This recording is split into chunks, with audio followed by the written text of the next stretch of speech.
People are coming and looking for low alcohol wine. The hand sell happens within the non-alcoholic bottle shops because people who work there are experts on all the products that they carry. They can find the perfect match for the customer walking in the door. But the non-alcoholic category appears to be growing if you're looking from the outside, I believe, because there's a lot of data supporting that as well. But on our website, we've had 500% increase in sales from people searching for non-alcoholic wines. Sit back and grab a glass. It's Wine Talks with Paul K. Hey, welcome to Wine Talks with Paul K. And we are in studio today in beautiful Southern California, just back from a trip to Armenia, working on a really cool show about the Armenian wine trade. Wine Talks, of course, available on iHeartRadio, Pandora, Spotify, wherever you hang out for your podcasting.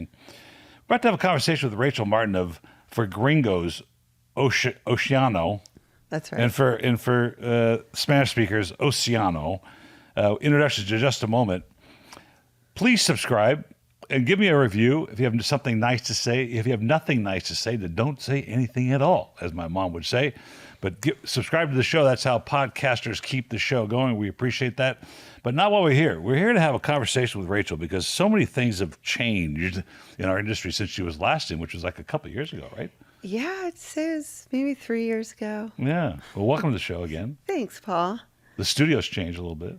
Yeah. It's right? very cozy, very homey. Yeah, right. Yes, well, I know you like my microphones as well, so that's kind of cool.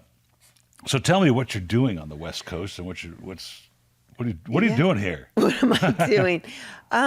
Well, I'm making wine, of course, and I'm discovering new vineyards.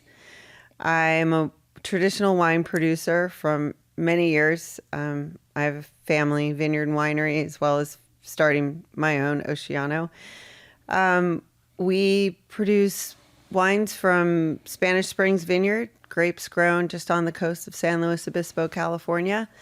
Last year, I launched a non-alcoholic wine, a non-alcoholic Pinot Noir. You're going to have to explain that in a minute, but because I don't get it, but go ahead. Yeah, and and this year, I'm here doing many things on the West Coast, but I'm here to taste through our barrels in Healdsburg for our 2024 vintage, and we're working with some Sonoma Coast fruit. So where do you hang out? Excited about that.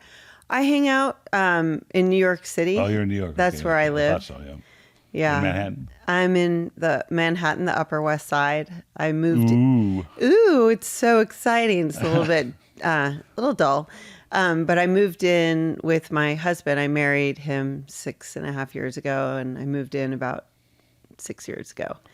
So I packed up all my stuff. Wow, I'm not going to put those dates together, but okay, that's great. Congratulations. Yeah, I got married before we lived together, and it worked for me. I came from Virginia. I ran my family's vineyard and winery there, Boxwood.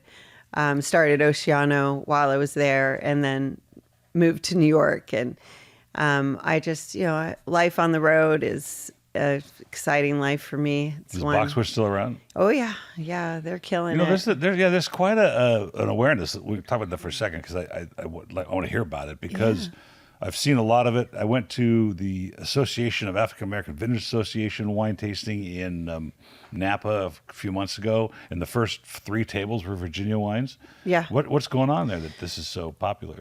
Well, Virginia has been focused on quality since we started our family winery. It was opened up in 2005, and so people are making super high quality wines. I would say the climate has changed, producing higher quality and more consistent vintages. So, yeah. Well, I suppose climate change has changed things all over the world. It's actually interesting because when I was in Armenia, it didn't seem to be changing there. Now, maybe because they're so high, I don't know the climate there, but enough to know. But I thought it was really interesting that there are some parts of the world that don't get affected as much. Burgundy, of course, has been greatly affected, but Virginia seems to have been affected a little bit. Yeah, it's a little more solar radiation, I would say. So riper skins for Cabernet Sauvignon. Yeah, red grapes no less, which is kind of bizarre. Yeah. And Maybe just older vineyards with very high quality vinifera and thoughtful rootstock combinations. Lucy Morton is a very well-known viticulturist worldwide, but she's based in Virginia and consults for us. My family's winery and vineyard, Boxwood.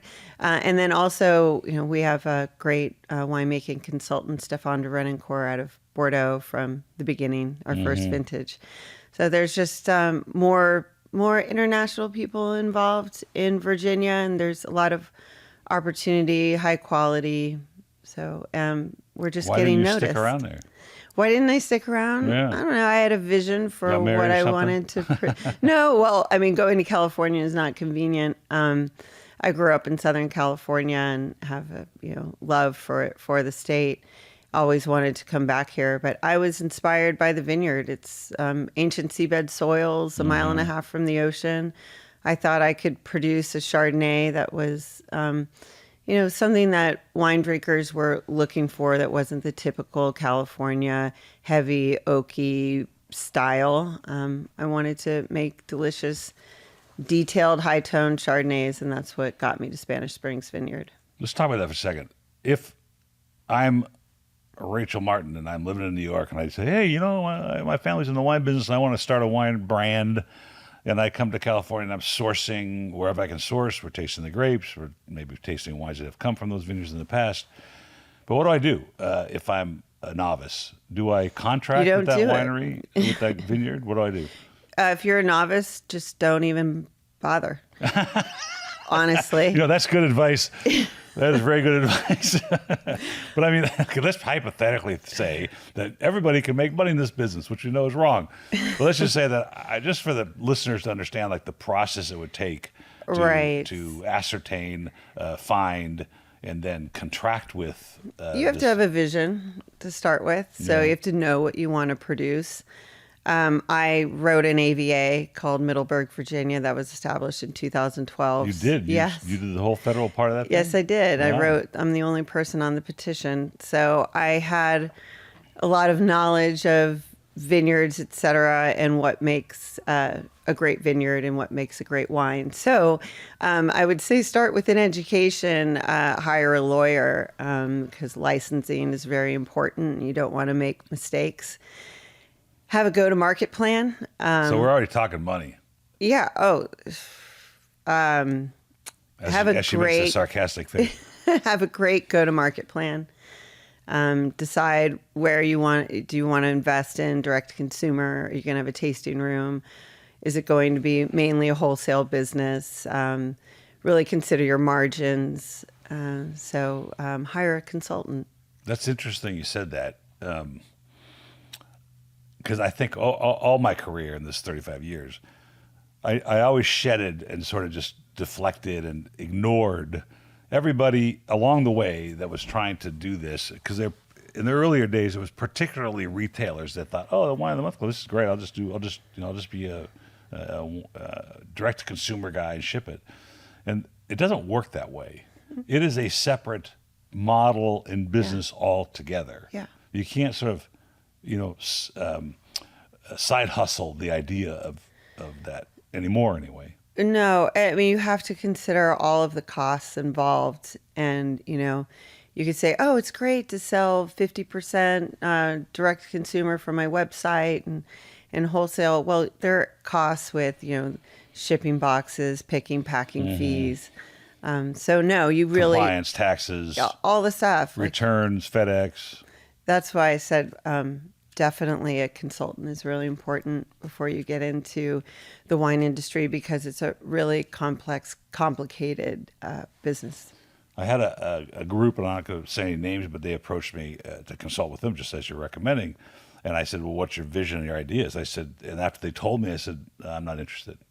They're like, why? I said, because you're already, what your expectations are already a failure. Right, that's the thing, is people have really high expectations when they get into wine or ideate having a winery, because it's a very romantic notion. But it's really, really hard work. So, I think that's what's underestimated, is how much work it is, and it you just never coast.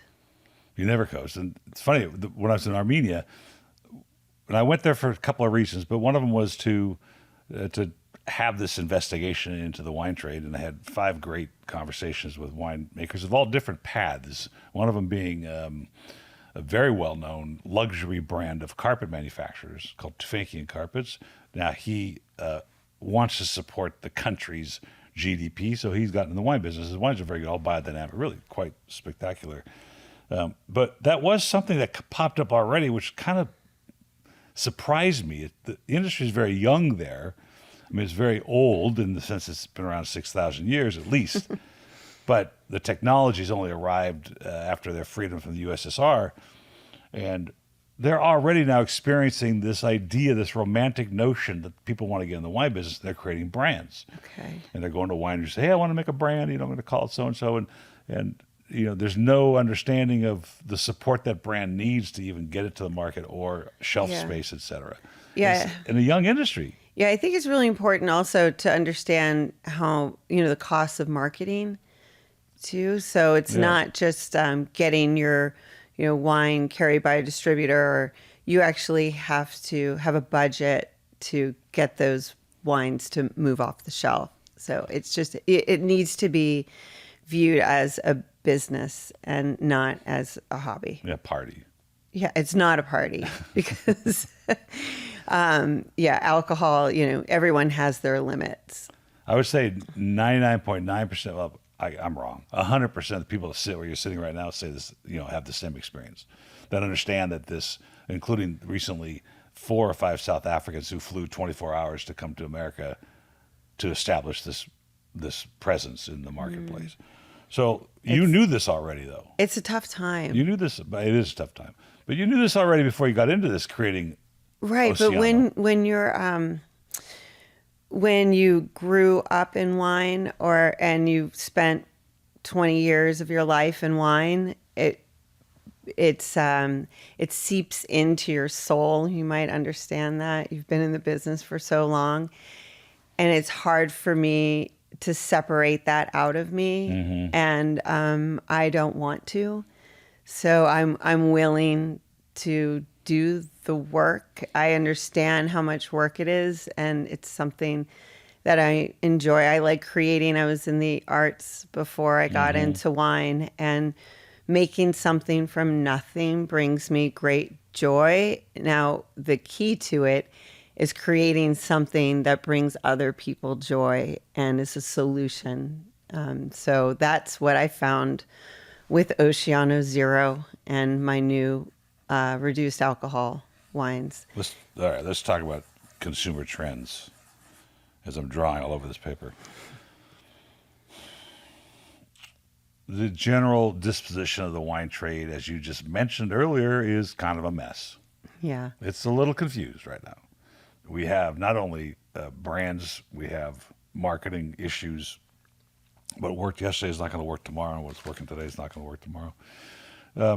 And then there's a segmentation by generation. Millennials are getting older. My daughter's an older millennial. And Gen Z is drinking crap White Claw. And did I say that? And then, then now we have some low alcohol and non-alcohol type brands that are emerging. What did you see in the marketplace that you said, I need to produce a low alcohol or non-alcohol wine? I saw a lack of quality, and I felt that I could bring that to the non-alcoholic category, was the quality. Can you explain the non-alcoholic category for the listeners? Yeah. It's wine with no alcohol. It's What's the point? Sorry. Well, the point is not the alcohol, so you could put it that way. But the category of non-alcoholic wine has a lot of variation within it. So you have wines that are produced as a traditional wine is and then have the alcohol removed. Right. You have non-alcoholic wines that are combined with a type of juice or sparkling water to create a non-alcoholic, more of like a wine beverage. And then you have things like that were never wine to begin with, but they're perhaps fruit juices or teas, and they're creating something that is wine adjacent to, so there you have texture and complexity.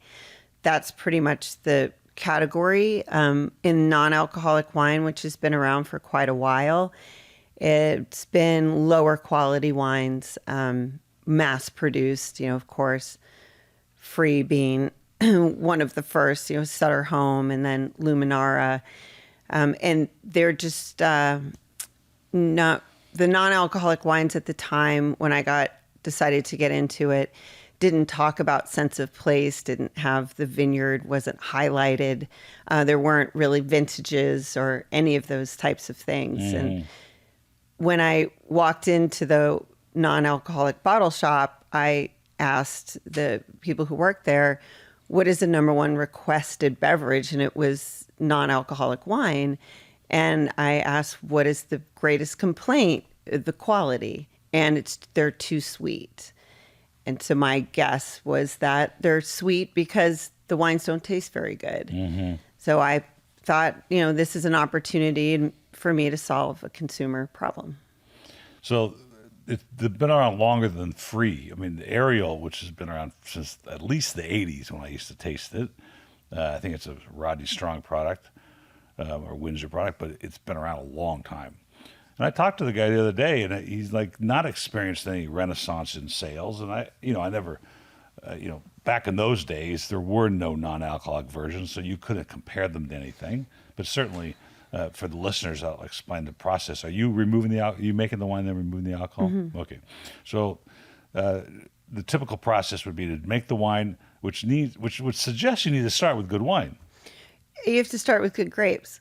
Good grapes, of course. Right. So that's what we do. Single vineyard Spanish Springs we have non-alcoholic, reduced alcohol, and traditional wines, all from the same vineyard source. Wow. So high-end vineyard, be very, mindful about your picking. We pick by hand. And like our Chardonnay is fermented in French oak and aged for 6 months in beautiful oak barrels on the lees with weekly lee stirring to create volume absent when the alcohol is removed, so independent of the alcohol. And I have multiple clones of Chardonnay in my non-alcoholic Chardonnay, clone that's pretty 17 rare. and 809. And then my Pinot Noir is 3 clones, 667, 2A, and 4, fermented in stainless steel, aged for 10 months in beautiful French oak barrels with weekly lee stirring. So I'm making ultra premium artisanal wines, and I'm removing the alcohol by spinning cone column method. Do you think that up until now, your brand, or maybe some others, that non-alcoholic segment was looked at like the canned segment used to be, which is, put it in the can. It's not that great, we'll just put it in the can. And so we're not really that concerned about the quality because, who's drinking non-alcoholic wine? Yeah, like who cares? Who cares about those consumers? They're just sober people or whatever. And that's not the demographic anymore. 52% of adults are trying to reduce their consumption of alcohol. Yeah. And, many of those adults love wine, and a non-alcoholic wine helps them get through those patches. Say they're just doing a 30, 60, 90 day. Or they're, deciding to go off for a year or just a dry January. So, and good non-alcoholic wine pairs with food. So I might just be, maybe I'm part of the minority then, huh? 48%. I'm part of the 48%. yeah, you're part of the minority. Yeah, if you don't want to reduce your consumption of alcohol, or you're not looking for, something to pair with your, meal when you're not drinking. That's an interesting thought. And actually, when I sold the company, I was stuck with all my premium vintages that I'd collected to sell because COVID, we were selling anything we touched our hands on. And I got this wonderful collection of wines now. And now I have this collector's mentality, which is, man, if I open this, I don't have it anymore. But I will say, because of COVID, what I've been drinking has, the quality level and the types of wine has probably, I can say my consumption's increased, but it's certainly more diverse, and I'm looking for more interesting things all the time. so that there is a movement, and I think, and I'm part of the holistic movement of nutrition, Yeah. seasonal foods, those kinds of things. I think that reduced alcohol consumption is part of that. People want to live healthier lifestyles, and alcohol obviously is not a healthy liquid. And so, maybe it's Wait a minute, I'm looking at right there. You're looking at the French Paradox book, which says that French live longer than we do, and they attribute red wine consumption as part of that. Though I will say something, certainly the Mediterranean lifestyle mostly includes the fact that they take 3-hour lunches and slow down, and they have seasonal foods. We don't do that in America, and I think it's a really important feature of the American cuisine. Not an important feature, a bad feature of American cuisine is that the processed foods part. But I will say I was watching this show on the plane come back from Paris. It was called Wine Business. I think I discussed it with you a little bit. And it was mostly pitting the premium brands like Chateau Angelus and Margaux and all the classified growth Bordeaux's against the farmer who's trying to make a difference in the world of farming and produce quality wines. But what she was exposed was the quantity of pesticides, herbicides, and insecticides found in wine. And I thought that was really interesting that in the big brands that we talk about.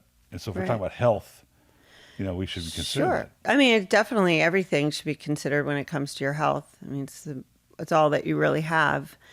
But, consumers have different journeys, and your journey with alcohol or with wine is, valid in your own. But if you look at, consumers in general and the diversity of their points of view or, their goals or aspirations, alcohol is no longer really, put on a pedestal as it used to be. Mm-hmm.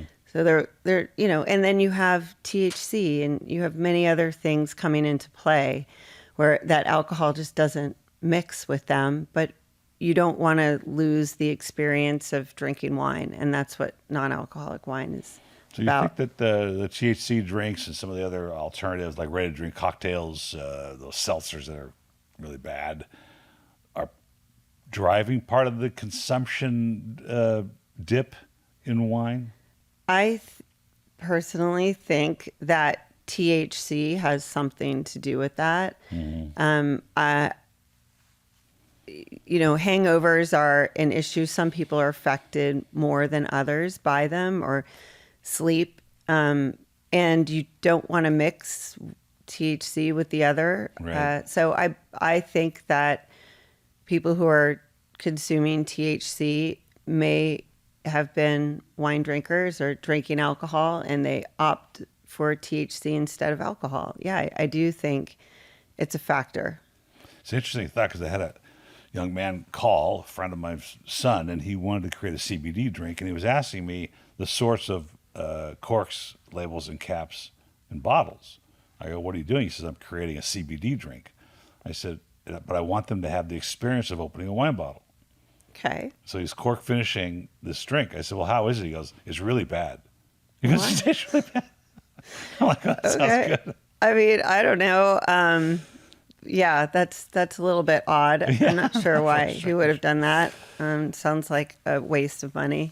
So when it comes to non-alcoholic wines, and I was just talking to where my license hangs at Sonoma 980 in Napa, or in Sonoma, and they just bought the largest dealcoholization group in America.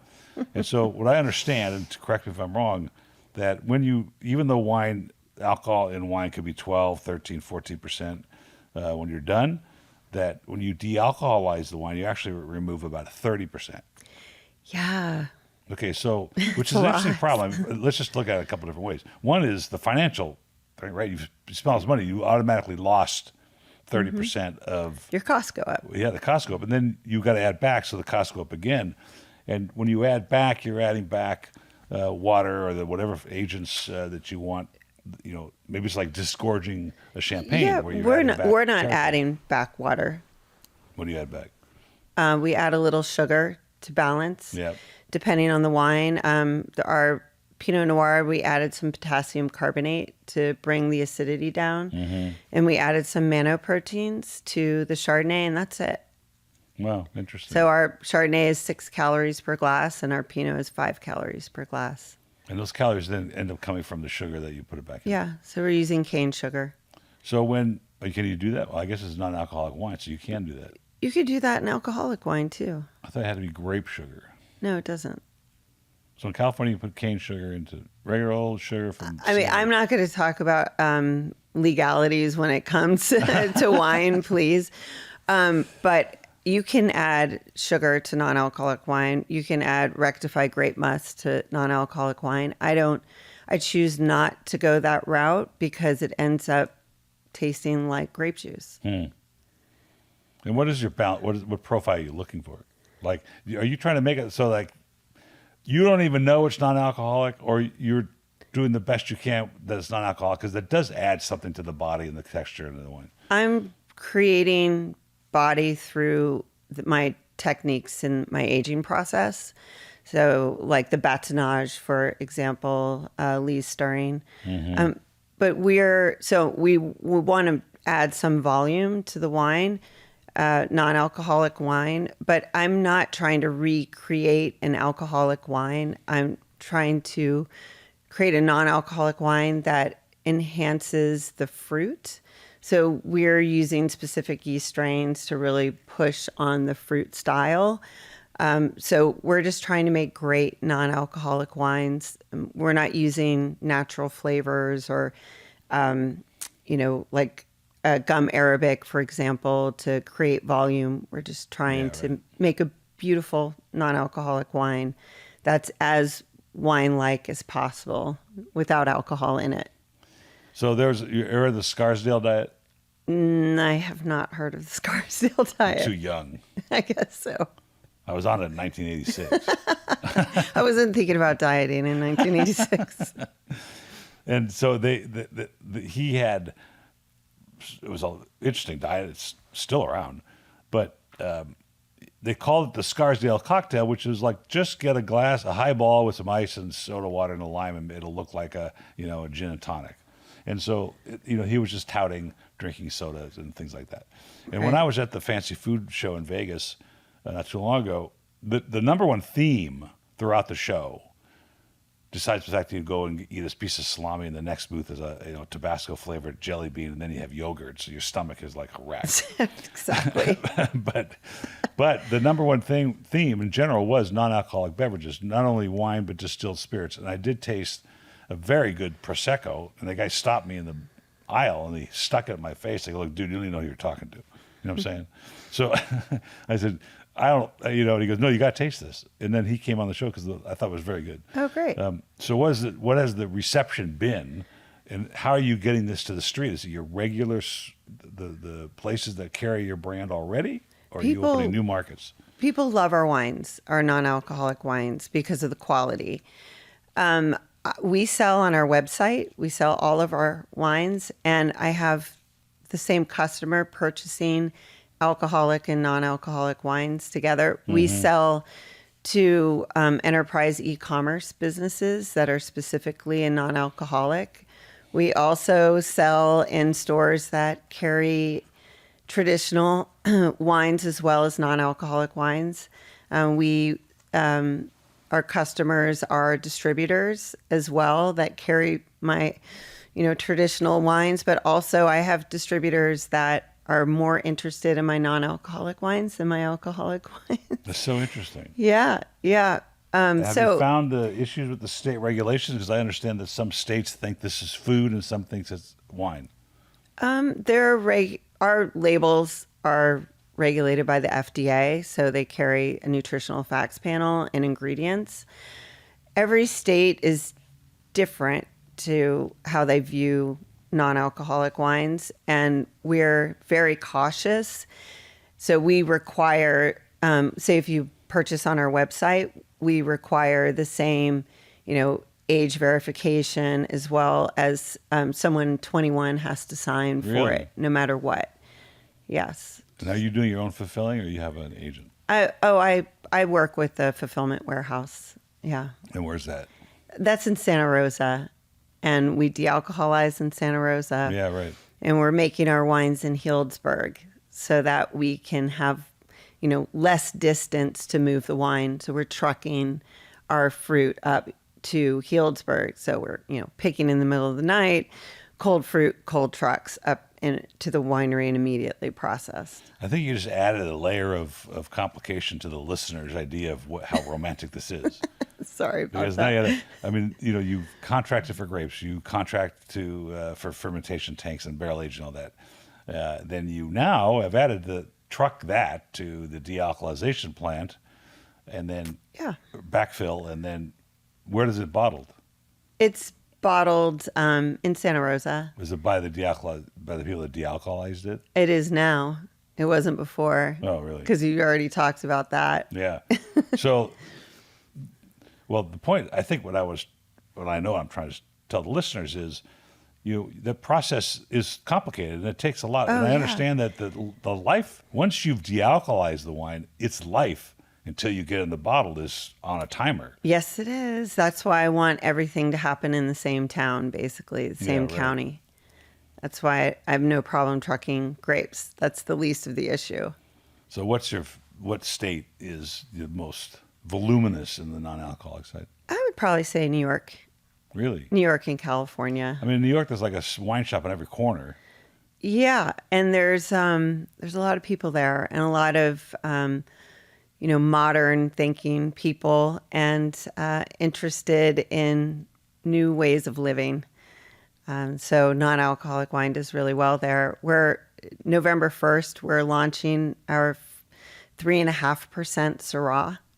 I'm super excited about. Well, that sounds like a good grape for that. Yeah, I was at SomCon last weekend and tasted, highly decorated sommelier and beverage program directors on all of our wines. And I'd have to say they were most excited about the 3.5% Syrah. Yeah, right. But seems interesting to me because Syrah's a tough sell in general, right? Mm-hmm. No one knows what it is, though I did have a wonderful Côte de Rhône on the airplane the other day. But I don't think anybody asked me when I was selling wines, can you give me a Syrah?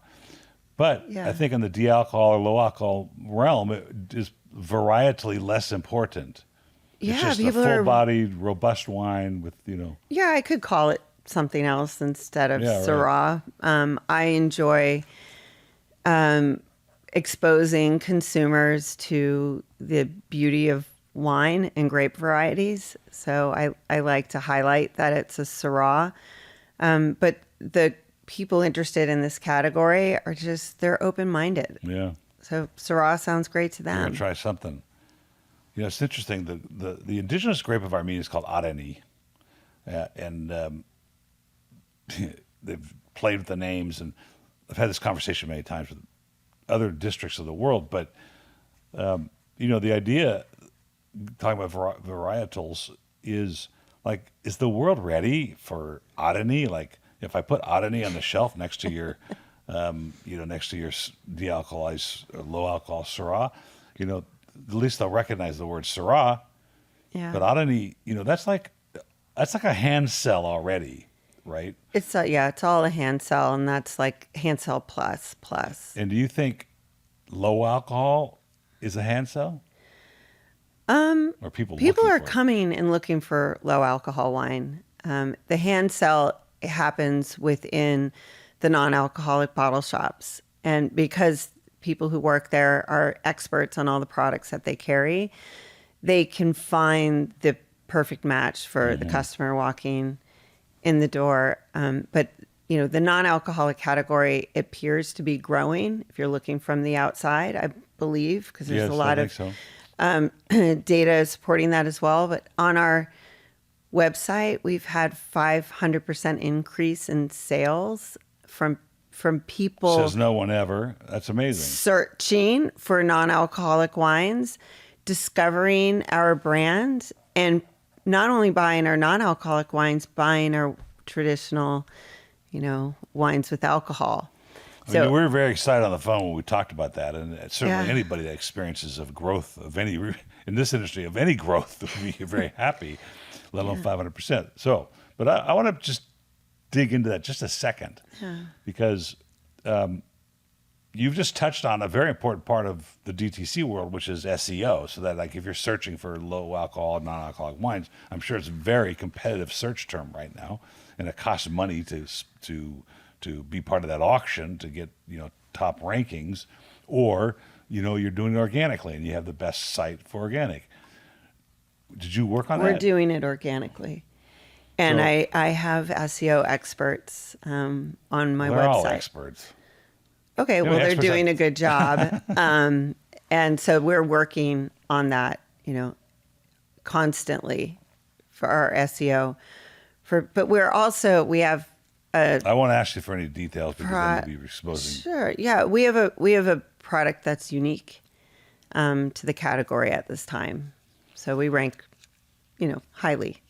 So it's interesting because that's the question. What's going to be like? So much of the industry is moving back to experiential, much like this patch here from the '70s, where you would go to somebody's house or dinner, and Robert Mondavi would speak, and all the things we used to do to expose people to wine, and then the Groupon hit, then the internet hit, and all of a sudden, the experience of wine became what's the cheapest thing on the internet, and of Yeah. course that's not an experience, and so now it seems to be that we're going back to the wine shops and a conversation with the somm. Yeah. And what do you recommend based on this parameters? Wine shops and hosting at home. I think COVID got people used to being at home and enjoying that experience of having people come over and less of going out. I think that is the trend, is hosting at home more so than going out and experiencing non-alcoholic wines, for example. So if you are, I think that there's so much noise that you really need a shepherd or a guide, especially for non-alcoholic wines, but wines in general. And there's so many brands, so many labels on the shelves. How are you supposed to differentiate? How are you supposed to make a decision?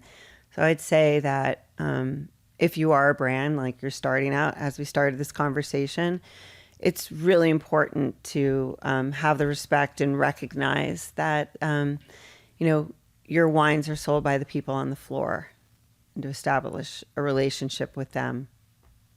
It's kind of, I took a picture the other day at Ralph's, and every single wine, I looked at it, and I've done this 35 years. I probably tasted at one time or another all the wines I was looking at, or at least their big brother or little brother. And I looked at it, I go, how do you do this? There was a piece of philosophy that was imparted on me with the founders of Barefoot. Okay, and I haven't told the story for a while, but the guy's name is Mike Houlihan, wonderful man, and his wife, his girlfriend, I don't know what she is, Bonnie. And in 1989, he showed up at my office, and I thought this guy was whack. He had the Chateau Lafite, LE_FEET of California wine.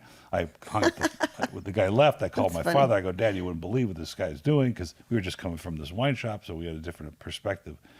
Well, it became the biggest brand in America. Yeah.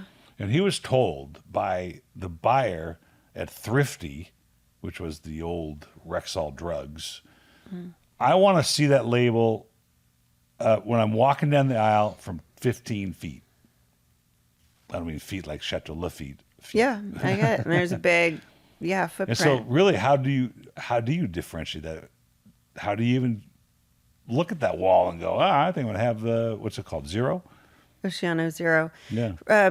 Brand recognition, market recognition. So print, broadcast media, those things are really important. Travel the United Social States, media. shake some hands. Yeah, going to wine festivals, etc. Working with influencers. Do you like that part? Working with influencers? No, in general, the getting out there, shaking hands, and right-handing, as they call it. Well, I feel like I'm introducing our wines to, a potential customer. Mm-hmm. So I'm interested in learning from them as much as I'm interested in them tasting my wine. So, that is the, potential, the end consumer. So there's a lot of information that you can gather from just interacting with them. there's kind of that balance between I love this and I love the product and I love talking about it and the romanticism of it. I mean, there's truly a romantic product, and I got to sell some stuff to make some money. Right. But you can't, like, I think even the billionaire who buys a chateau in Napa gets tired of losing money on every bottle, right?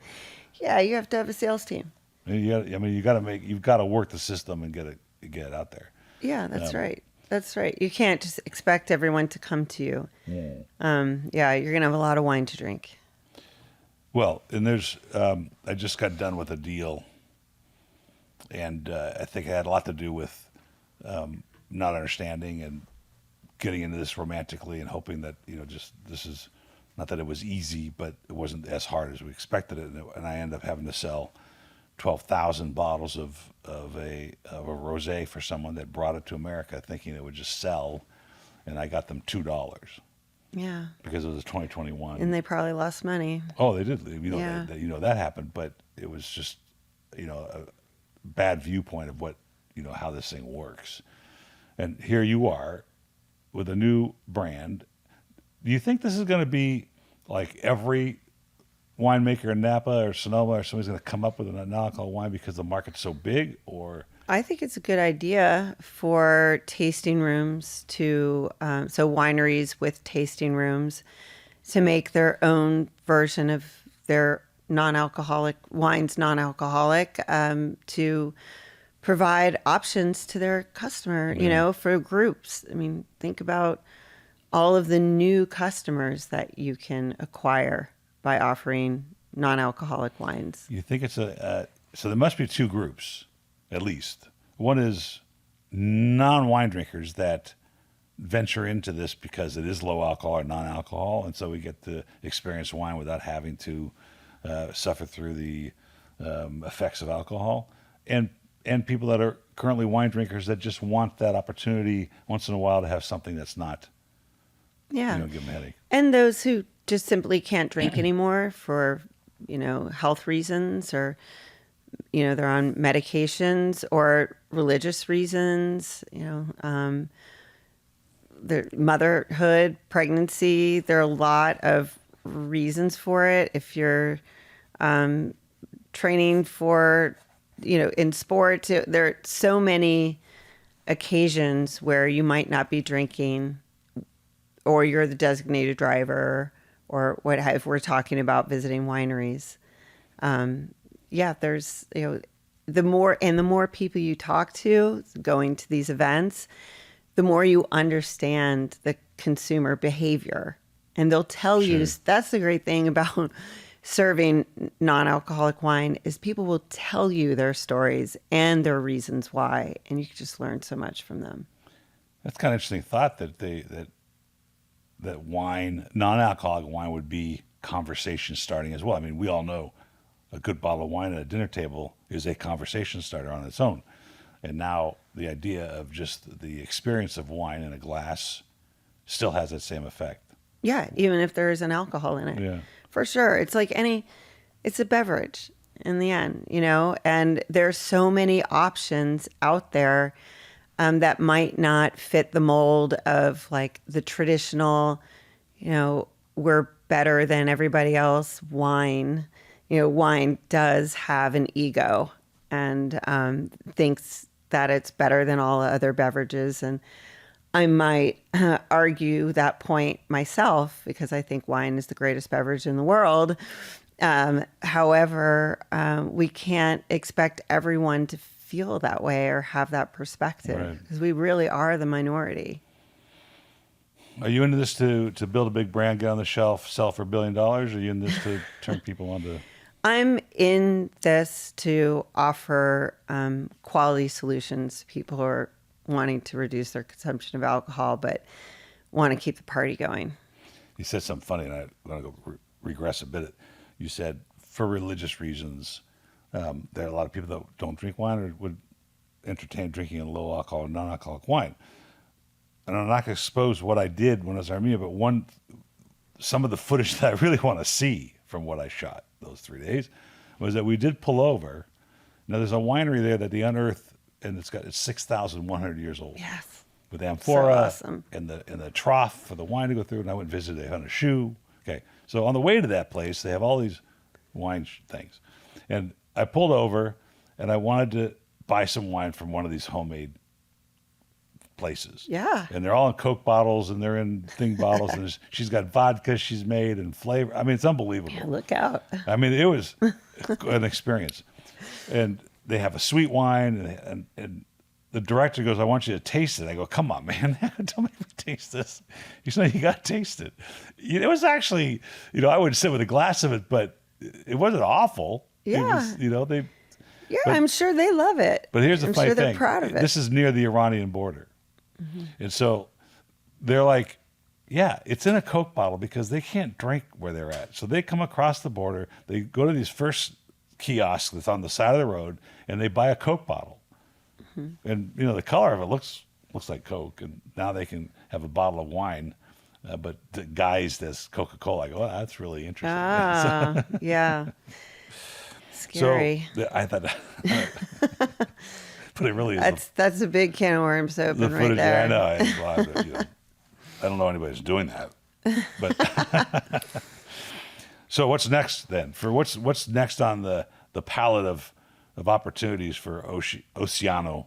Yeah, I mean, it's my reduced alcohol Syrah, my 3.5% Syrah. I'm really excited about, and just creating, great tasting, low and no alcohol wines, improving every vintage, just like we have done since inception of our company. That's a whole different thing, right? I mean, we're almost out of time here, but that's a whole different thing now. I didn't even think about this. Because non-alcoholic, low-alcoholic wines are relatively new, unless you're talking about, some kind of Alsatian white, that we have lessons to learn. We have vintages to create and understand what's coming from the vineyard in order to make them better every year. And we're sort of starting from scratch, though we know how good grapes should be grown and how to make sure they come to the table that way. But we still have a lot to learn when it comes to non-alcoholic character and the balances and the things it takes to bring that table and every year elevate it so it's better than the previous year. Yeah, it's hard to make great wine. It's harder to make great non-alcoholic wine. Yeah. It's the hardest thing I've done so far. So I've stumbled across this final thought, that there are no bad vintages in the world of wine. And people will say I'm nuts. But really, if the definition of wine, of fine wine, is to reflect what happened that year, a sense of time and a sense of place, then as long as you do that, yes, some wines might taste better to some people than others. But as far as representing what's supposed to be in that glass of wine, representing a 2013, Bordeaux, which was a horrible time to pick grapes, et cetera, et cetera. But if that Bordeaux tastes like it should because that's what was given to the winemaker from the vineyard, then it's a success. I totally agree. Ooh, what's happened? Wow. Yeah, I don't think there's such a thing as a bad vintage either. But that's because I'm a wine producer and I know what it takes to make great wine in poor vintages. Right. Yeah, just make it work. Yeah, you just have to manage it. You have to change your strategy. This is 48 minutes already. It's been such a pleasure to see you again. Paul. So good to see you. And, safe travels. But You're going from here to San Francisco. I'm here to San Francisco. I'm going to taste through the barrels on Monday. But before that, I have a launch event for our non-alcoholic Pinot Noir at Southside in Napa. That's Friday at 5:00. And then I head next week to Phoenix. I'm speaking at Les Dames d'Escoffier conference. I'm a member, New York, DC chapters, about Beyond the Buzz is what it's called, about non-alcoholic wine. Real quick, Les Dames d'Escoffier, it's a group of women. What does Escoffier have to do with it? Monsieur Auguste Escoffier. It was first, Les Amis d'Escoffier was a group of men in fine wine, food, and hospitality, and they didn't allow women. And so our founder, Carol Brock, created Les Dames d'Escoffier. I believe it was in the 70s. if I'm not mistaken, in New York City, and that's where it started. The New York chapter was the original chapter. So That's so interesting. You know, yeah. I've been trying to, now I have a whole other subject to talk about, but we don't have time. But I've been trying to understand, because certainly women in wine is a huge subject now, and there are a lot more women winemakers than there used to be, and there's slowly getting the ranks of executive ranks. I was very proud of one of my interns here who got so interested in listening to a conversation like this one with a woman in the trade that she was accepted to Cornell Enology School, and she's getting her degree in enology. So I think that's really cool. But it's the first time I've ever heard of a group specifically in the era, in the growth of wine in America, that women weren't allowed. Okay. Well, kind of the interesting. International Wine and Food Society, Washington, D.C. chapter, I was the first woman inducted A woman because there. they didn't allow women in the early 2000s. Wow. Because I think about the Napa Valley Vineyard Association, the first woman ever to speak there, Joanne Dupuy, in like 1969 or something.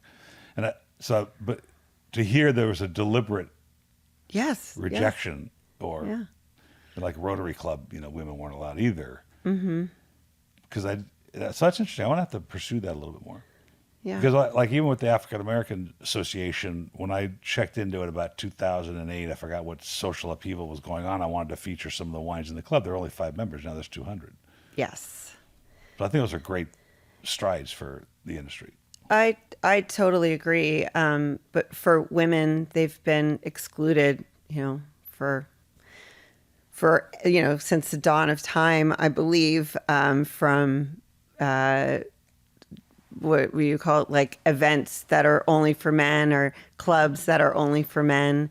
But that's changed, thankfully. But I mean, it's really kind of recent. Yeah, I agree. When you look back on it, women's right to vote and, corporate ladder and C-suite and all of that, we still have a long way to go.